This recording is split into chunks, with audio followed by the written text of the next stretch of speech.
Hi, good morning, everyone. Welcome to worship. We're glad that you're with us this morning. I'm coming to you this morning from the echoing lobby of our presently empty church building.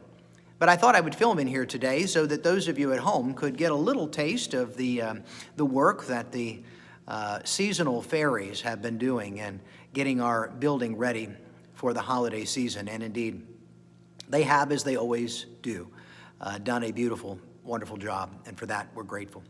We're glad you're with us this morning, and as we begin service today, I'd like to remind you that every year at this time we celebrate a time-honored tradition, the Advent.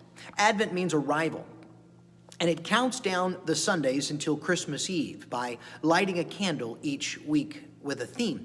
Today, the lighting of the candle is the candle of hope. The first candle of Advent is the candle that represents the hope that we have in Jesus Christ. It's called the prophet's candle because the prophets represent thousands of years of history of God's people that eagerly awaited and hopefully awaited the arrival of the promised Messiah who would save the people from their sins and would unite them with their God.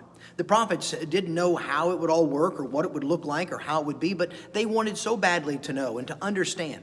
Listen to this from Matthew chapter 13 about this subject of Isaiah's prophecy coming true in them. You'll listen, but you won't understand.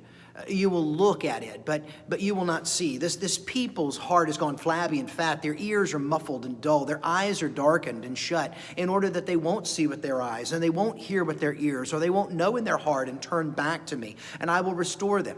But there's great news for you and for your eyes that they can see, and that your ears that they can hear. And I'm telling you the truth. Many prophets and holy people long to see what you see and didn't see it, and hear what you hear but didn't hear it. Jesus himself described these mysteries of old, mysteries that the prophets yearned to know more about. Reasons for hope that were being fulfilled in him, these very reasons. In Luke chapter 10, Jesus turned to the disciples privately, and he said, "A blessing on the eyes," he said, "which see what you see." Let me tell you that many prophets and kings wanted to see what you see, and they didn't see it, and to hear what you hear, and they didn't hear it.